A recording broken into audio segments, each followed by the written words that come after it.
مادی ترقی سے نہیں روکتا اسلام. اگر روکتا ہوتا تو حضرت عثمان کے کروڑوں کے اثاثے نہ ہوتے. ہمارے نبی کی کنڈیشن تو یہ تھی, گھر میں فاقے ہیں, لیکن سب صحابہ کی یہ کنڈیشن نہیں تھی. حضرت ابو بکر کے کروڑوں روپے کے اثاثے تھے. حضرت عثمان جو تھے, جب ان کے تجارتی قافلے مدینہ میں آتے نا شام سے, تو اتنے بڑے اونٹوں کا, اتنی بڑی تعداد میں اونٹ مال لے کر آتے تھے کہ مدینہ کی زمین ہلتی تھی. مجھے ہلنے سے نا ایک چیز بہت یاد آتی ہے. میں امریکہ میں تھا تو ہم کسی فراڈی سے بھاگے, وہاں میرے نام پہ چندہ کر رہے تھے. وہ کسی دوست کے گھر گئے, انہوں نے مجھے جگہ دی, میں تھکا ہوا تھا بہت, 2-3 دن سے سویا نہیں تھا, تو مجھے ٹرین کے ٹریک کے قریب کوئی کمرہ تھا وہ دے دیا انہوں نے. اب میں جب لیٹتا ہوں تو جیسے ہی کوئی ٹرین گزرے پوری زمین ہلے. پھر میں اچھا مجھے سمجھ میں نہیں آ رہا تھا یہ ہو کیا رہا ہے. ایئر ٹائٹ روم تھا, آواز آ نہیں رہی تھی ٹرین کی, خالی وائبریشن ہوتی تھی. میں حیران تھا یار, موبائل تو ہم نے وائبریشن پہ دیکھا, کسی کا کمرہ بھی وائبریشن پہ سیٹ ہو گیا ہو, یہ پہلی دفعہ دیکھ رہا ہوں میں. جب بھی ہلتی زمین تو میں سو نہیں سکا. میں نے صبح کہا یار آپ مجھے وائبریشن پہ کیوں لگا کے چلے گئے تھے بھائی؟ تو انہوں نے کہا یار مفتی صاحب سوری, وہ پیچھے ٹرین گزرتی تھی تو یہ کیا ہوتا تھا, یہ ہلتی ہے. تو اس سے اتنی بات پتہ چل گئی, اتنی ترقی کے باوجود بھی امریکہ میں ٹرین گزرتی ہے تو زمین کیا ہوتی ہے, ہلتی ہے. تو ہم جب یہ کتابوں میں سنتے پڑھتے تھے کہ عثمان رضی اللہ عنہ کے جب اونٹوں کا قافلہ آتا تھا تو مدینہ کی زمین میں وائبریشن ہوتی تھی, تو مجھے یقین آ گیا کہ بھائی ہوتی ہوگی, صحیح ہے نا. تو اتنا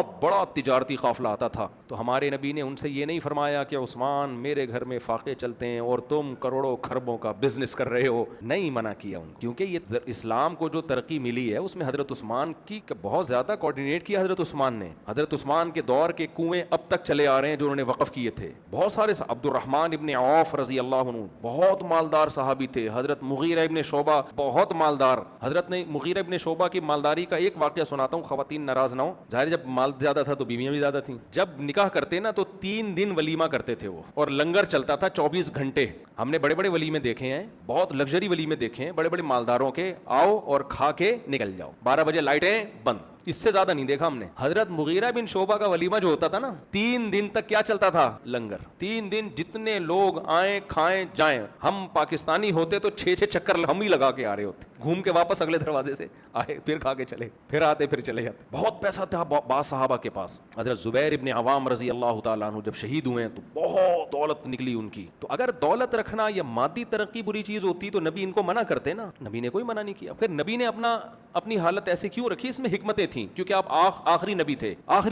آپ صلی اللہ علیہ وسلم نہیں چاہتے تھے میرے اوپر کہیں بھی کوئی انگلی اٹھے. اللہ نے آپ کا مزاج ایسا بنایا. انگریز کہہ سکتا تھا آپ نے یہ سب دولت کے لیے کیا, تو آخری دم تک آپ نے مسکینی کو پسند کیا, کوئی فاقوں کو پسند کیا. وجہ اس کی ہے کہ کوئی آپ کے کردار پہ انگلی بولو نہ اٹھائے.